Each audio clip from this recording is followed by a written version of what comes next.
Hello and welcome to this lecture. In this lecture, we are talking about decision-making constructs in programming and specifically in Python.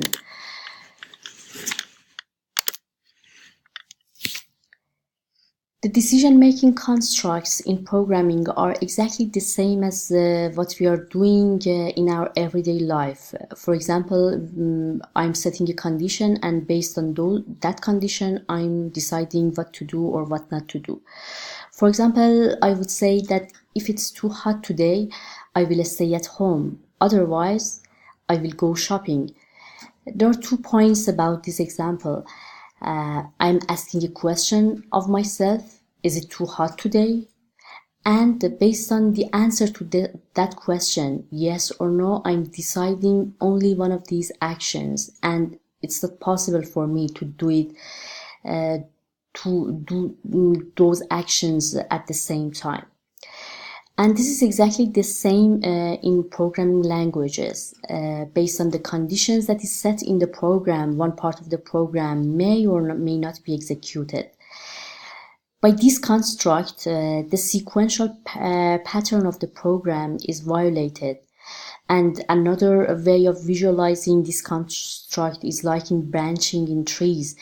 When we are climbing a tree, and we are reaching a branching point, we are deciding only one branch to proceed, and it's not possible to go into 2 directions.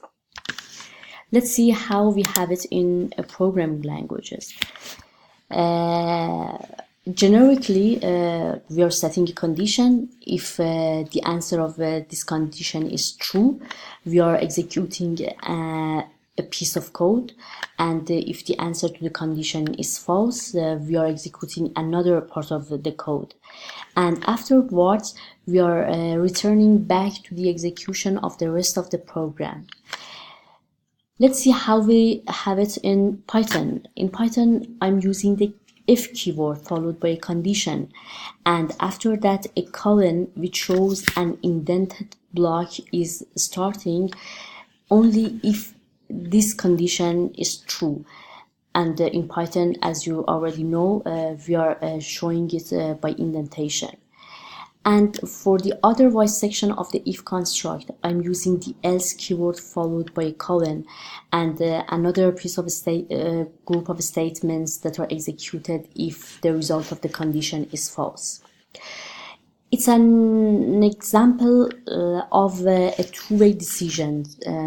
We may have one-way decisions as well, so we may not do anything if the false section of the flow diagram is not doing something and directly go to the rest of the program.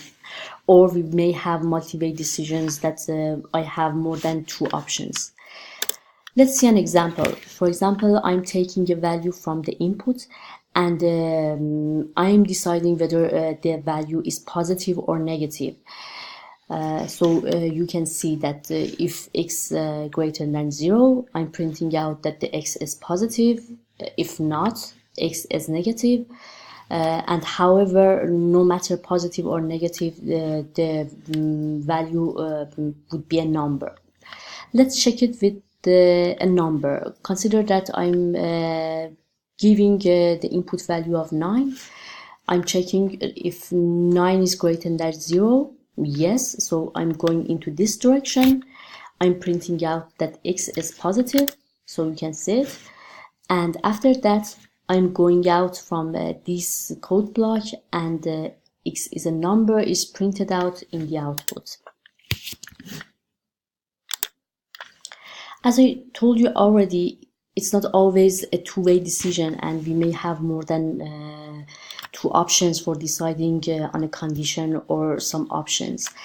In order to model that in Python, we already had the if and the else keyword. We combine the else with if, and the keyword elif is used in this case. That shows that we have another if construct in the heart of the else. As an example, consider that I'm evaluating a grade of a student. If it's more than 75,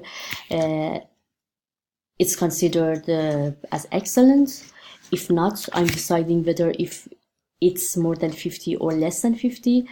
And if it's more than 50, okay, it's a good job and acceptable. And if not, it needs more work. So let's try it with an input value. I'm putting the grade 60 as the input value. I'm coming here. I'm checking if the grade is more than 75. No, because the result of this evaluation is false. This print excellent is not executed. I'm going to the second evaluation. Is the grade more than 50? 60 is more than 50. So because the result is yes, this statement is executed, and I'm seeing in the output that good job is printed. And because this is true, the else part is not executed anymore, and I'm going out of this code block. In the condition part of the if construct, as you saw in previous examples, we use the greater or less operators. We can use other operators like equality, inequality, as well, that you can see all these logical operators in this table that could be used in the condition of if construct. In order to wrap up what we discussed today, we introduced the if structure in general form and in Python. We saw one-way, two-way, and multi-way decisions by simple examples, and we saw the operators that we could use in the condition part of the if construct. In order to practice more, you can have a look to ebook of Python for Informatics and the wiki of Python, which has a lot of examples and complementary materials. Have a good day.